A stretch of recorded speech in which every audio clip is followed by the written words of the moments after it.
Hi, I'm Diane Helms, And I'm Christy Bradinini. and we are here today in beautiful Nevada City in front of an old Victorian. It's a gorgeous place to live. Yeah, I'm a native to the area and I can't wait to show you my favorite places. We have been loving this area and living this area for over 40 years. We can't wait to take you on a tour of some of the highlights of the areas that we like the most. So right now we're standing in Nevada City in front of the Nevada Theater, a wonderful place if you love live theater. And it's one of the oldest existing theaters in California. It is. Mark Twain was here, Jack London was here. It's got some great history and great theater still. Is the type of history that we have here, the gold miner days and all these fabulous old Victorians and vintage homes in our area. All the Victorians that are, every other house in that area, and they're just beautiful. There's such culture here. One of my favorite things are the rivers. Oh, yes. The rivers are right at our fingertips, and they're just such a great place to go cool off. Rock outcroppings and places to explore, and it's just a few minutes from downtown. Exactly. And the trails, lots of hiking, mountain biking, horseback riding trails in this area. I mean, well, we have BLM land is, all around us. And so it's a lot of open land that you can take your mountain bike and go for miles and miles, get on your horse and do that, stop by the streams and the Yuba River, like you said. And also, the Empire Mine, we just kind of take that for granted because we live here. But that is wonderful history and a great tour to go there. It's also a great destination for family portraits or senior portraits for your student. Oh. Boy, those turn out. I've seen some real beautiful wedding pictures and Yes, yeah. family portraits. There's a lot of great wedding venues around here, I've noted, Yeah, there's just so much to offer here, and I think it's quality of life and family and just things to do, not just if you're not into bicycling or hiking, if you're into just in history and checking out the area or music or theater or the arts. There's just so much here. I know, from young to old, whether you're retiring or beginning a family or it's just the place you want to reside, it's just got everything. It's got something for everyone. So we'd like to thank you for joining us today. Right now we're here in Nevada City in front of the Miners Foundry, a very historic building with a wine tasting room right next door. And again, I'm Diane Helms. And I'm Christy Bradinini. And we are a mother-daughter team. Thank you for touring with us today.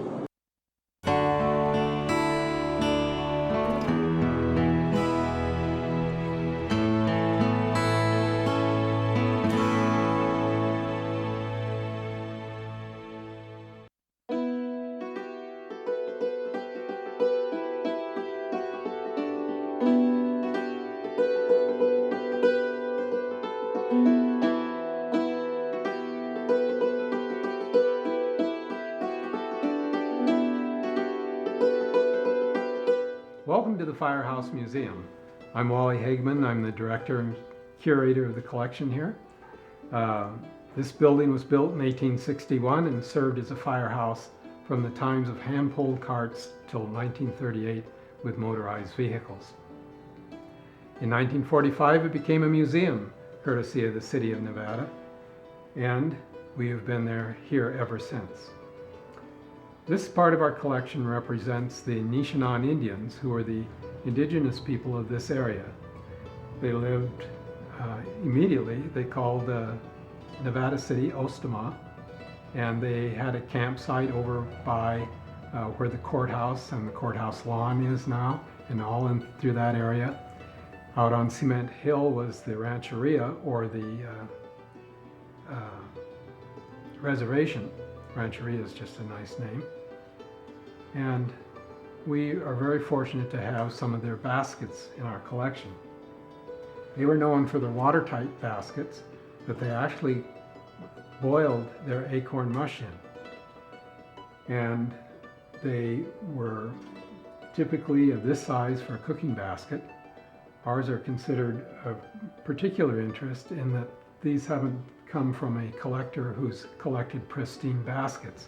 These actually have been used and worn and repaired over the years. You can see the repairs inside. And all of these came from various members of the Historical Society and community who wanted to preserve them and have them someplace where they could be seen by the public. We also have a collection of pictures of people who actually lived on the rancheria, the Nishinon descendants from that era. Okay, thank you for joining us here at the Firehouse Museum. We're open May through October from 1 o'clock till 4 p.m. and closed on Mondays. Then during the winter, we close from October till May.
I'm the curator at the Nevada County Narrow Gauge Railroad Museum.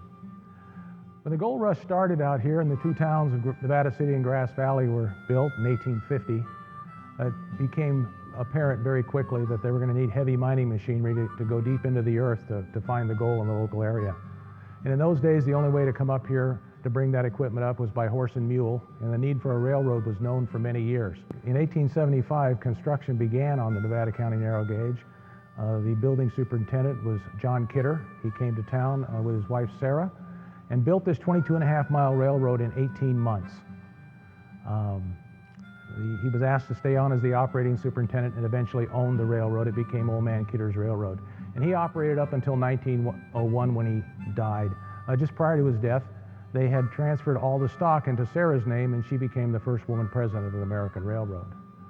The railroad was used, in addition to hauling all of that equipment, mining equipment, all the outgoing products from this area, whether it was finished lumber, dairy products, even copper ore for a time, were shipped via the narrow gauge down to Colfax, where it was all loaded onto the Central Pacific in the first days, later the Southern Pacific, and today it's the Union Pacific. Well, we invite you to visit us here at the Nevada County Narrow Gauge Railroad Museum. We're located at number 5 Kidder Court in Nevada City, and you can find our operating hours on our website. Thank you.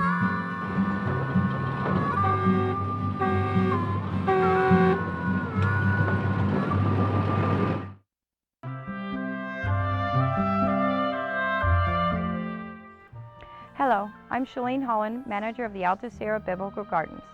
I invite you to visit our beautiful gardens with Christ as its theme.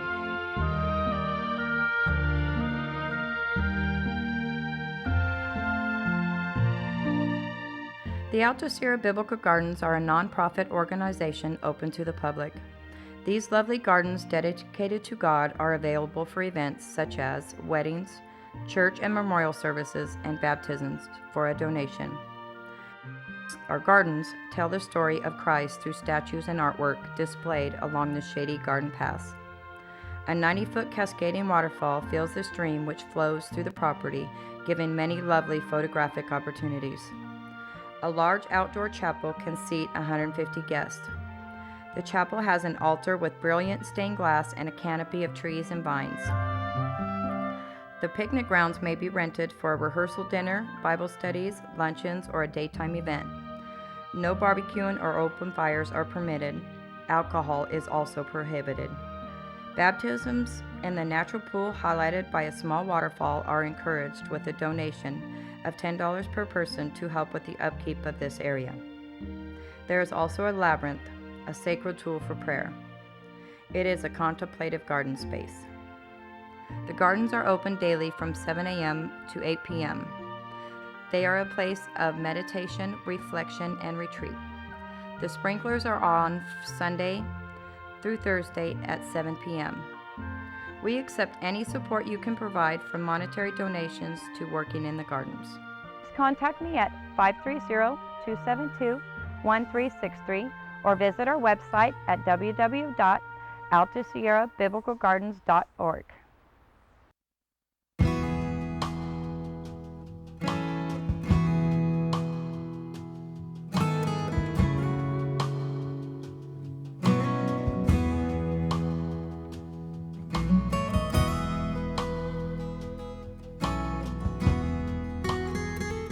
Hi, it's Marty Caldwell. We're at Rough and Ready Vineyards and Guest House. It's a family-owned vineyard and guest house here that sleeps 16 people. We're welcoming you here to see a little bit more about our wonderful facility.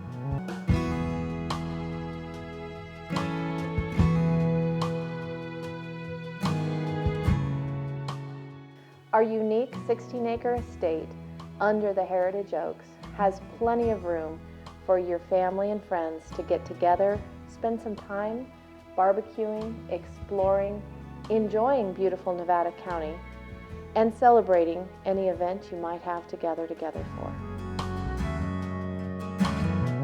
Here at the Rough and Ready Vineyards and Guest House, we have a beautiful vacation rental. It's 4 bedrooms, 3 baths, and has beds for 16 people.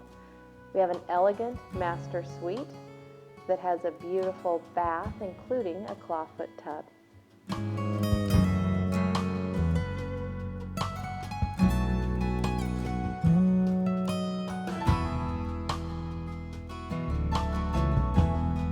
One of the most unique features here at the guest house is our beauty salon. It has a chair and sink. We also have a dressing room. Besides the master bedroom, we have 3 private bedrooms and a sunroom, all featuring sleeping for your guests. We have a great room that features a wood-burning stove, a large screen TV complete with satellite. We have a fully equipped kitchen that really is a perfect place for a family to gather, cook together, and share. We have an on-site chapel that can be used for many things. Some guests have used it for weddings, receptions, family reunions, dinners, or just as a gathering place with family and friends.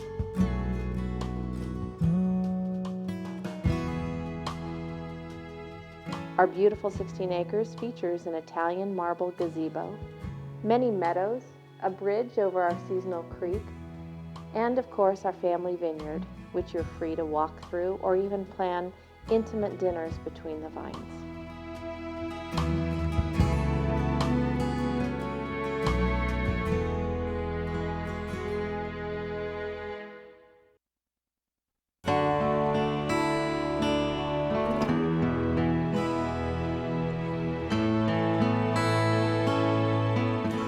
Hey, I'm Diane Helms. And I'm Christy Bradadini. Welcome to Grass Valley.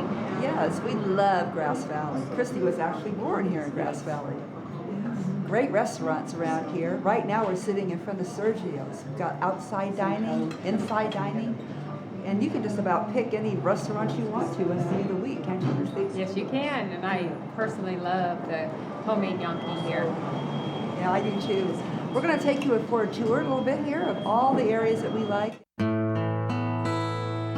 And here we are in downtown Grass Valley at Smith Winery, tasting room. Thank you. We're getting a nice taste of their local wine here that has been family owned for years.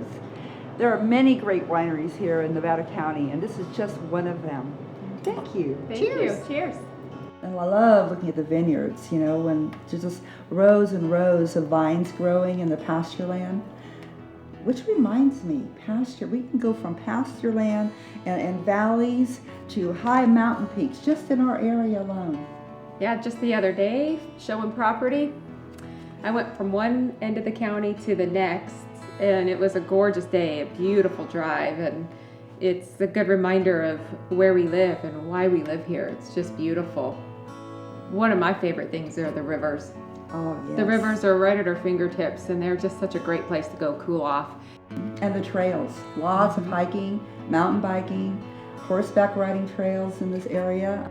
Yeah, there's just so much to offer here, and I think it's quality of life and family and just things to do, not just if you're not into bicycling or hiking, if you're into just in history and checking out the area or music or theater or the arts.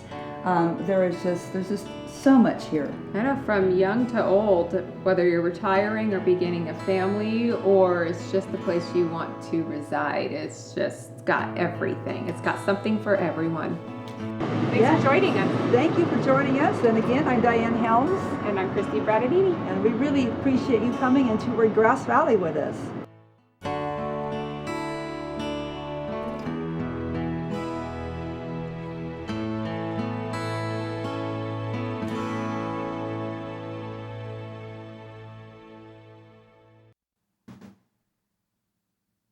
Hi, I'm Heather McDonald, and today I'm on the town in historic downtown Grass Valley. And when I want something tasty to eat, I take a bite out of a history right here at Marshall's Pasty, the original Cornish pasty. And I'm inside delicious Marshall's Pasties, and who do we have here?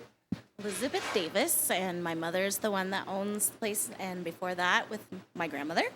And how many years has it been here? We're going on 51 years. And now this is the original Cornish pasty? Yeah, so my grandmother, she, when she first had the restaurant and then a pasty on the menu, Cornish ladies would come in and they helped perfect her recipe from their family recipes in Cornwall. That's so cool, the Cousin Ginnies as they're called, right? Now these are made fresh daily, aren't they? They are, every day. And what types do you have? Gosh, we have the beef and chicken and turkey, ham and cheese, sausage, broccoli and cheese, vegetable. Did I get them all? Apple. Yeah, even a dessert one, the apple, which I really love too, if you're walking around town here. And so when are you open? We are open Monday through Friday from 9:30 to 6, Saturday 10 to 6, and closed on Sunday. Okay, well, you know where they're located down here on the corner of Mill and Neal in historic downtown Grass Valley. Thanks for being with us. Thank you.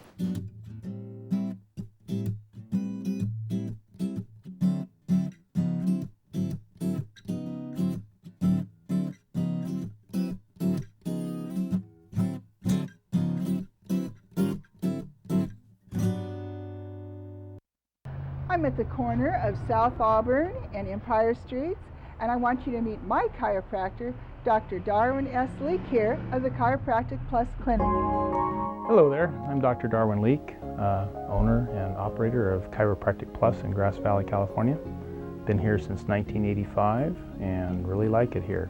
I'd like you to meet Kathy Sousa, office manager, and if you're having any difficulties and need an appointment, she'll help you with that. She knows how to do it.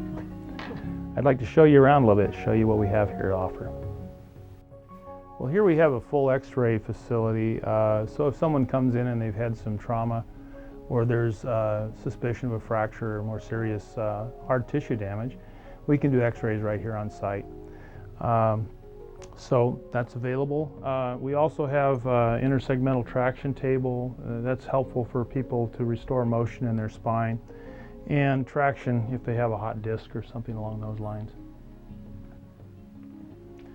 Well, here's one of the treatment rooms in the office, and we're able to provide gentle manipulation of the spine to restore motion.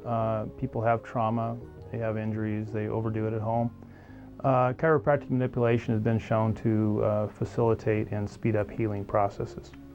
We deal with motor vehicle accident patients, weekend warriors that do go out and overdo it on their bicycle or in their triathlon or whatever. And we have ultrasound therapy and laser therapy available. There are conditions that respond well to that, sprains, strains, soft tissue swelling. We also offer massage therapy and have a massage therapist on staff to meet your needs there. We welcome you to come in at any time. Thanks.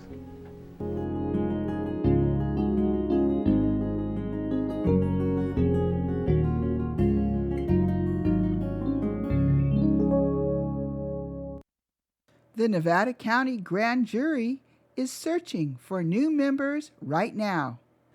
What does a grand jury do? They are investigators on behalf of local citizens. The grand jury reviews the conduct of county government, watches how tax dollars are spent, interviews witnesses, and gathers evidence. Then the grand jury makes recommendations via published reports to the Superior Court to ensure your county government is efficient and lawful. If this sounds interesting to you, for detailed information and an application, visit nccourt.net.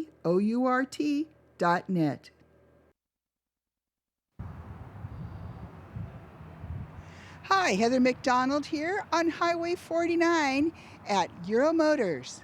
And today we're going to find out when you should be changing that windshield wiper blade.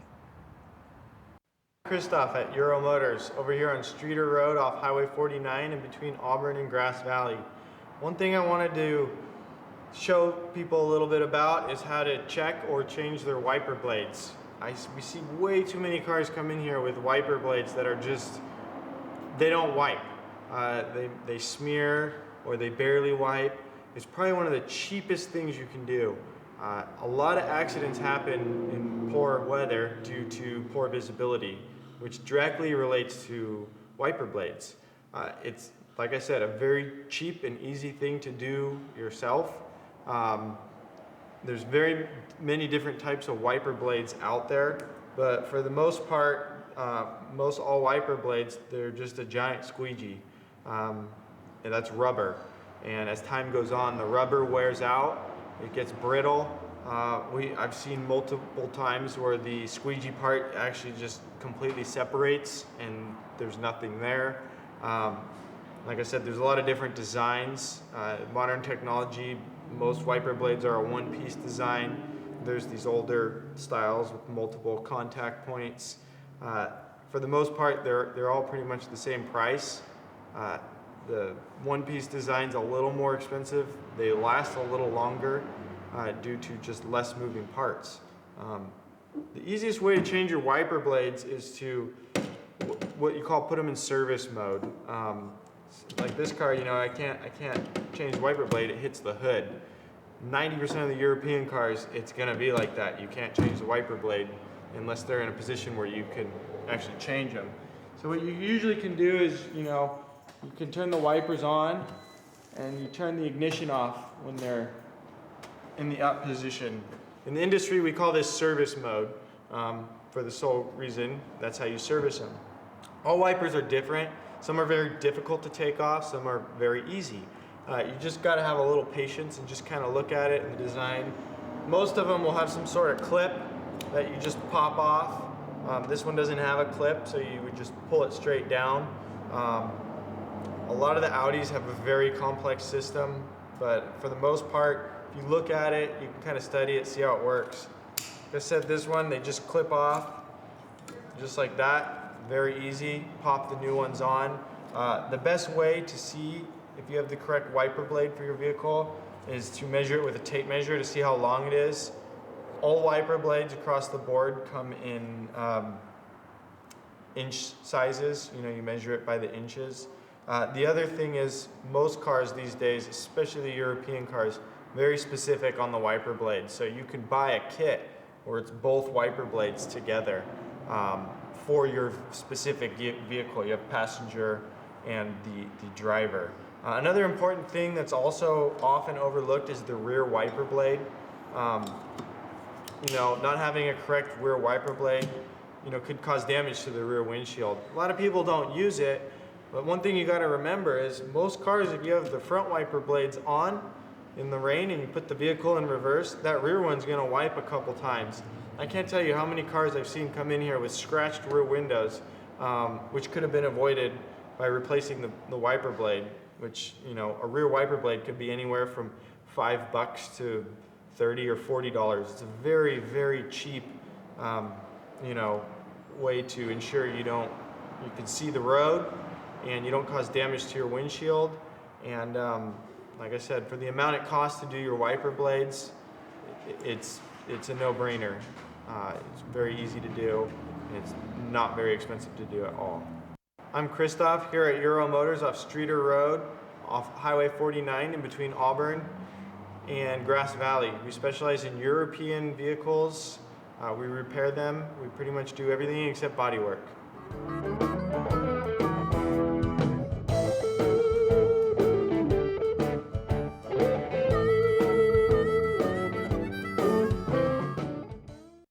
Today we present our 1999 documentary, Nevada City, Queen of the Gold Rush, narrated by the late Tim O'Connor and featuring our top gold rush historians.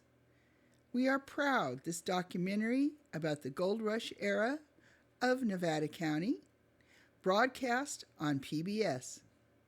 Now, Nevada City, Queen of the Gold Rush.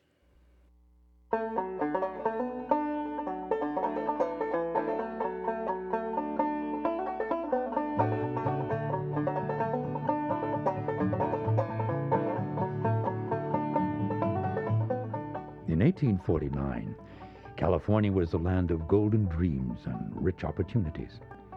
Gold-hungry prospectors flocked to the Sierra Nevada foothills, anxious to grab up nuggets from cold, rushing streams. Overnight, mining camps became towns, and almost as quickly, these towns were abandoned.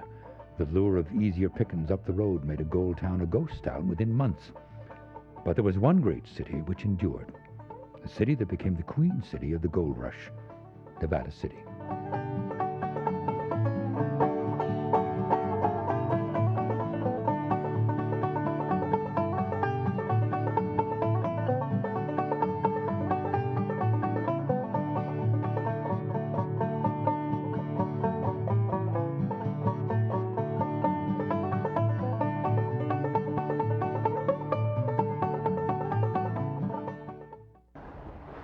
Hello, I'm Tim O'Connor. California virtually was the center of the world during the gold rush era period of between 1848 and 1856. I mean, thousands of gold seekers came from all over the world to the Sierra Nevada foothills here. And these migrants built and established hundreds of towns up and down the 49er Trail. I guess just following the next call for the next gold strike. Most of these towns today would just be colorful names on a historic map, but not Nevada City. This center of the gold rush thrives today as a modern-day tourist mecca, while it still clings very, very tightly to its historic past. I mean, this city has preserved so many of its gold rush era buildings that downtown is listed on the National Register for Historic Places. Why did Nevada City become the most famous and influential of all the gold rush era cities? Well, come along with me. I'll introduce you to some colorful characters and some famous faces and some golden discoveries that led to her fame and fortune, and also to her indelible mark on California.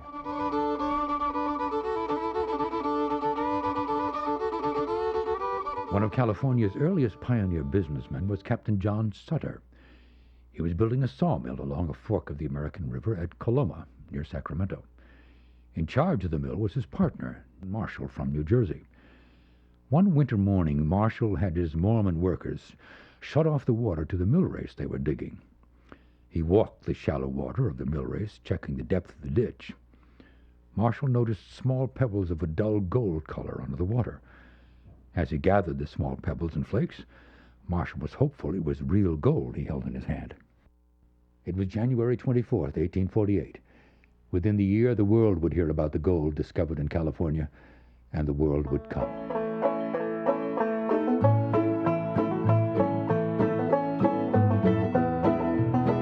As thousands of pioneers crowded the overland trails or sailed into San Francisco Bay, every creek and river in the foothills became crowded with prospectors. These gold seekers of 1849 blazed their own 49er trail through what today is known as California's gold country. There was talk that a creek up north was yielding over a pound of gold a day. Thousands rushed to the new strike at Deer Creek Dry Diggings, soon to be called Nevada City. They found a pretty good supply here on the banks of Deer Creek, right here in Nevada City. And so they concentrated and they built a settlement here in Nevada City. Things happened very, very drastically overnight. Suddenly there were streets that appeared, or so many camps, so many tents were set up, so many saloons naturally. It just happened basically overnight. I mean, at one time, between Grass Valley and Nevada City, or vice versa, I mean, there were 20,000 people living here. Okay? The gold fever rages as bad as ever, and the quality collected has not diminished but increased. Provisions, clothing, and all the necessities of life are the most exorbitant prices. Living was always expensive in this country, but now it passes all reason. William Rich. Within the first year, the gold camp along Deer Creek had two names: Caldwell's Upper Store, Deer Creek Dry Diggings. Finally, the name Nevada, which means snow-covered, was chosen in 1850. After the state of Nevada took the same name in 1864, the town officially became Nevada City.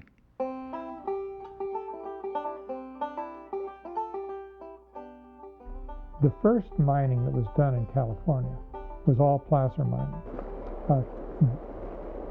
Placer mining involves washing dirt to separate gold.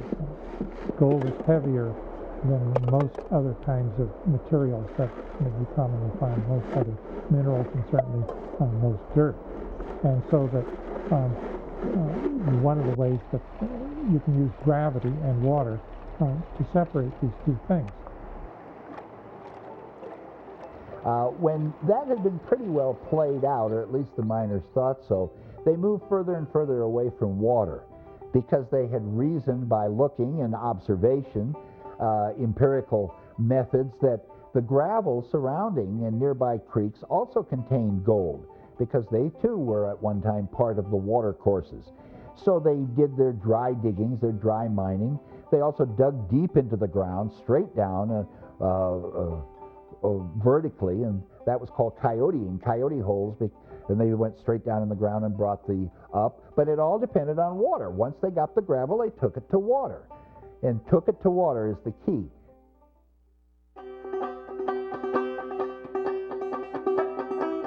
Prospectors had dug up great piles of gold-rich dirt. Now their task was separating the tiny gold flakes from that dirt. But the current method of hauling the dirt to the water and then pouring water into the sluice box was slow and back-breaking work. There had to be a better way. It took a couple of enterprising Nevada City prospectors to find a more efficient method of taking gold from the earth, and California's terrain would be changed forever.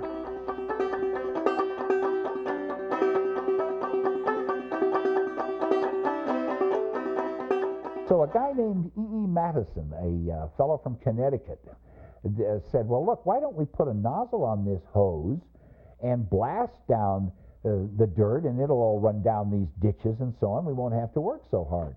Eli Miller fashioned a nozzle of sheet metal, which E.E. Madison attached to a hose which had been perfected by Antoine Chabot, and washed down hillsides of gravel, first small little hills, and then later on whole mountains.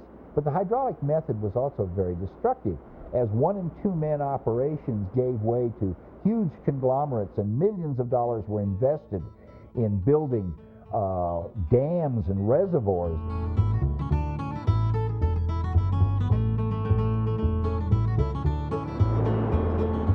With all this water power needed for mining, a young Nevada City miner switched from gold digger to water supplier.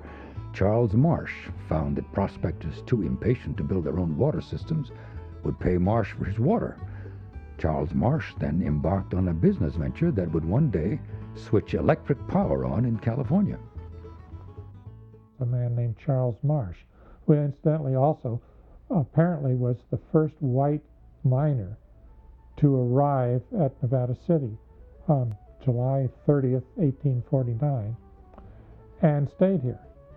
And stayed here for the rest of his life, at least until the last 2 or 3 months of his life. And he made a career, among other things, of developing water sources and creating mining ditches. And one of the very first ditches bringing water into the diggings near Nevada City was one that he and some partners who put up the money and did some of the work put together in the fall of 1850. And it ended up bringing water into a reservoir up about where the county building is now, the Rood Center, up on the hill above Nevada City. There are different ways of carrying water. You couldn't always run it along in dirt bottoms, because oftentimes as you came down the mountain, you for instance crossed a ravine where a stream was coming down there, where water drained down through. So every time they crossed a ravine, every time they crossed a channel, they would build a flume, which is essentially a trough. It's like a watering trough with no end. The water that spilled down the great flume works to the mines came out of dams high in the Sierra, dams built by Charles Marsh of Nevada City. By 1854, he owned the consolidated Rock Creek, Deer Creek, and South Yuba Canal Company. His company would eventually become the first of more than the 500 corporations today that make up Pacific Gas and Electric Company.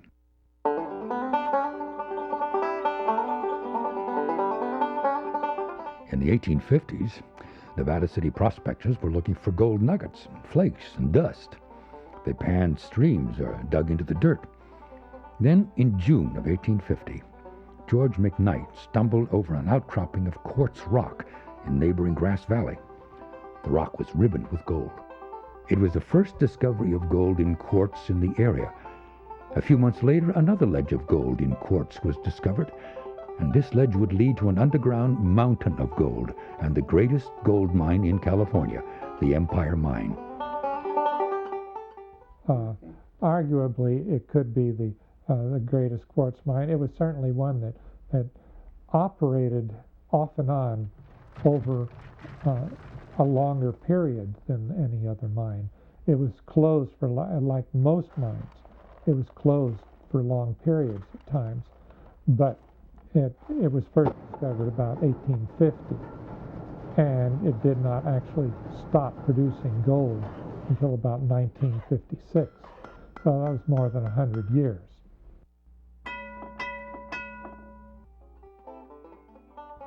Every morning before sunup, we crowd on the skiff that takes us hundreds of feet down. When we get out, it's night. I never see daylight except on my day off. In its more than 100-year reign as the greatest gold mine in California, the Empire brought forth more than 6 million ounces of gold. This contributed greatly to the more than 17 million ounces of gold taken from Nevada County since 1850. Nevada County mines produce more gold than any other area of California. This made Nevada City the richest city of the California Gold Rush.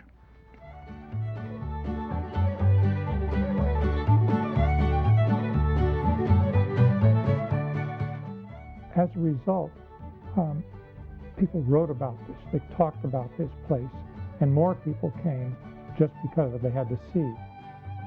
The people who came would add their own mark on the Queen City of the Gold Rush, and some made their mark on the entire state of California and the world.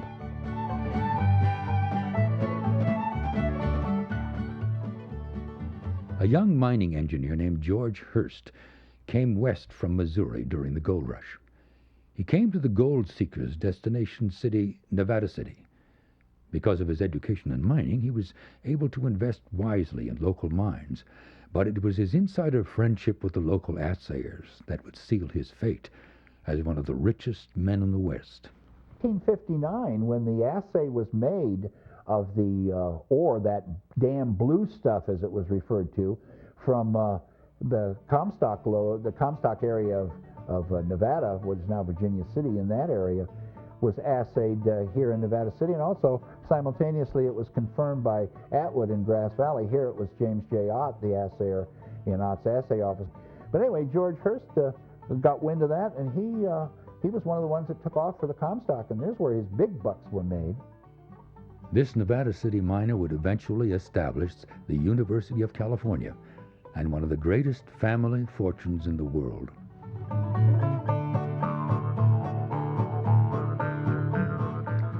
He would one day be known as the greatest American author of his time, but when Samuel Clemens arrived in Nevada City, he was taking his first steps on the long road to fame and fortune. Well, there's no doubt about it that Sam Clemens, Mark Twain, was the most famous person ever to sign the register at the National Hotel. He returned from the Sandwich Islands in 1866 and landed in San Francisco, where he had worked in the newspaper business prior to going to the islands. And his buddy said, "Well, look, why don't you lecture about what you've seen over there? You know, you talk a good line." And of course, now let's keep in mind that Mark was in his 30s. We always think of Mark Twain as the big white-mustached, white-haired sage in a white linen suit with a big black cigar. All historians agree that Mark Twain was one of the finest platform lecturers that this country ever developed, as well as being a literary genius.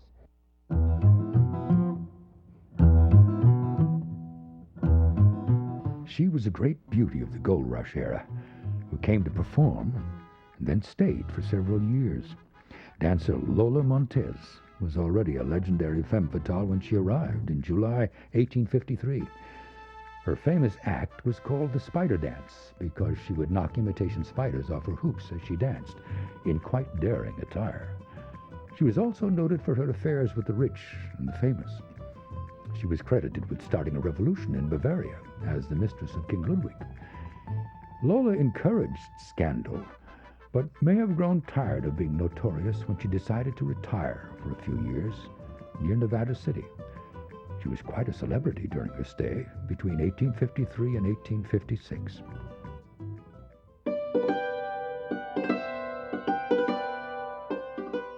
Women were rare in California during the early years of the gold rush. The miners felt this keenly. Of all the hardships their diaries spoke of, being without female companionship and their cooking was high on the list of complaints. This meant great business opportunities for women.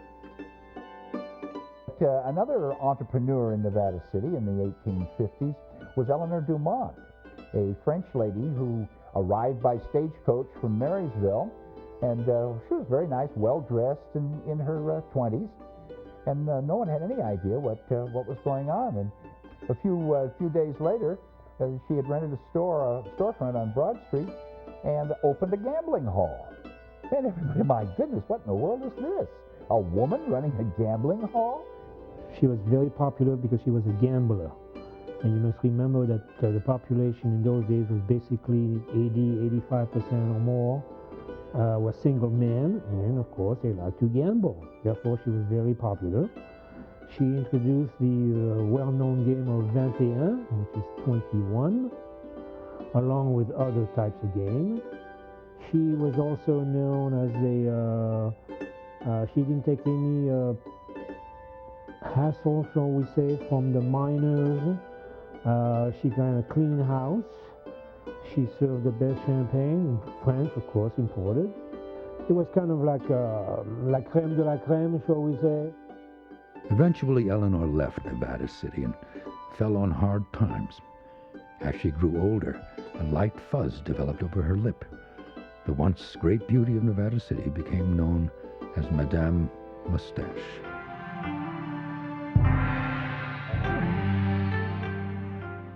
As Nevada City grew rich in gold, the Queen City of the Gold Rush also grew rich in cultures. The most colorful and dominant of all the new immigrants were the Chinese. Well, there was Chinese arriving here in 1849, 50, 51. Roughly about 6,000 to 8,000 arrived by 1852. They were kind of late comers on the gold rush. Then in 1852, about 20,000 Chinese came over. Most Americans thought it was their gold, and they weren't going to let these guys get any of their gold. So they would come up through Deer Creek, the Yuba, and start just working for gold, and the white guys would chase them off and tell them to leave and destroy all their things. The Chinese were tolerated in Nevada City. During the gold rush between 1849 and 1856, they were needed as laborers to build the ditches, flumes, and dams for hydraulic mining. A good portion of Commercial Street in Nevada City became Chinatown. Through my research of the whole gold country, Auburn and Nevada City are the only two towns that really have anything left that was Chinese. The Chinese were always an important source of labor for building projects. In addition to building the intricate flume and ditch systems during the gold rush, their labor talents were also needed for Nevada County's biggest project of the 1870s. A railroad line was finally going to be built, linking Nevada City and Grass Valley with the Central Pacific Line to San Francisco. And the Chinese were needed to help lay the tracks over steep mountains and around sheer cliffs. Tracks for the new Nevada County Narrow Gauge Railroad.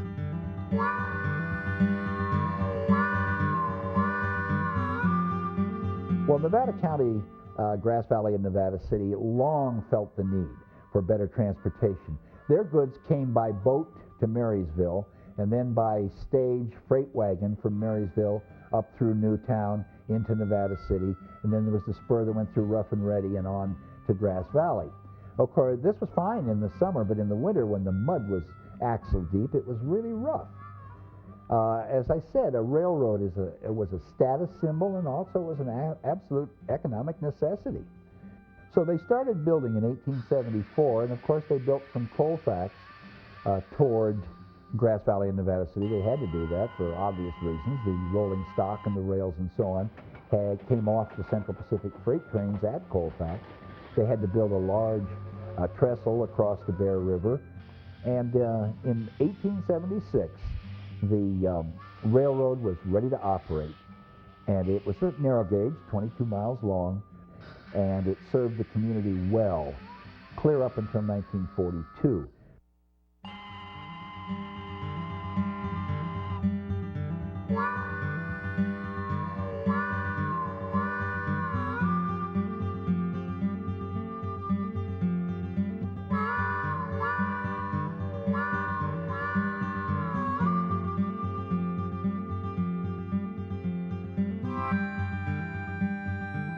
the Nevada County Narrow Gauge's famous engine number 5 found a new home in Hollywood and has appeared in many movies.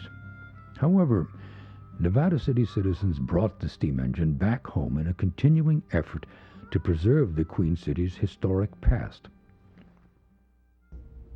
Well, Nevada City, as you think, could still be called the queen of the northern mines. I mean, the architecture is still there, thanks to a great ordinance which was passed several years ago, and the works by several individuals as well as the historically minded persons who devoted all their energy to make this town what it is today. I mean, it is on a register of historic places, national places. It's a unique town that there is none like it up and down the Mother Road. I mean, the architecture, some of it actually is the same as in Sonora or Jackson, Auburn or Placerville or whatever, but nevertheless it is truly unique. Today, Nevada City is an outstanding, if not the outstanding example of Gold Country architecture in the state of California. The League of California Cities selected Nevada City as a prime example of a town pulling itself up by its own bootstraps. All of these old buildings in downtown Nevada City are historic, not only in fact, but in terms of being registered with the federal government and the state government. There's a national registry in which the whole district is a historic district. There aren't very many places in this country where so many blocks are set off that way.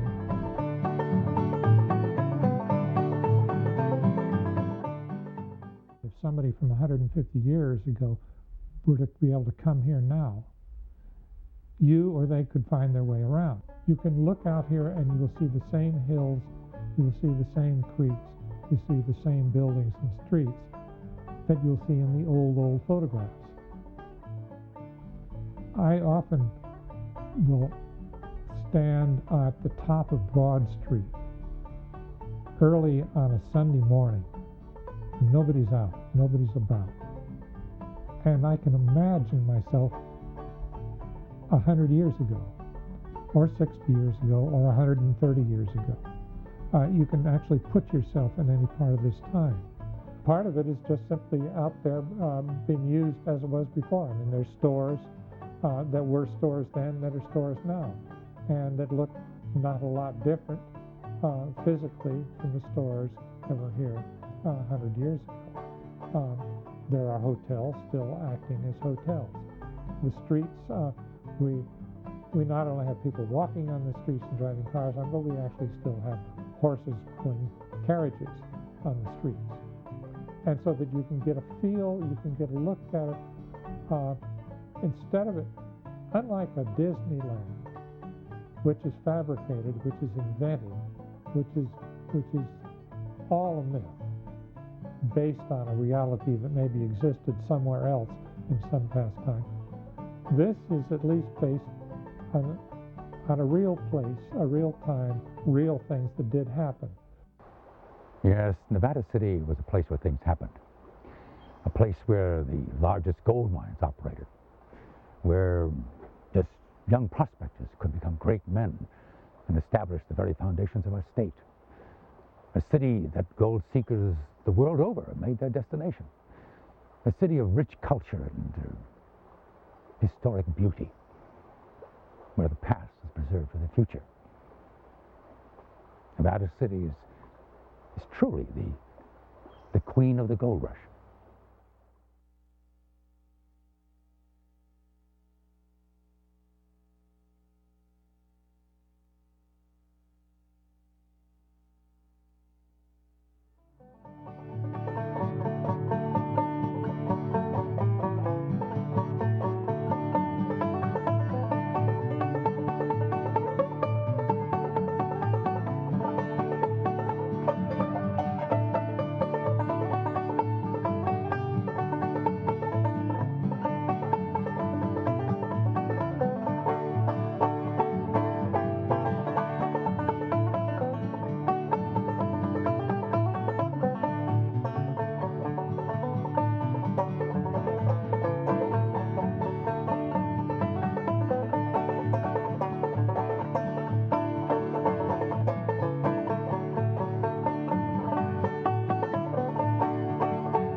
Well, I hope you had a lot of fun touring Nevada County today with me. Thank you for watching the Gold Country TV show.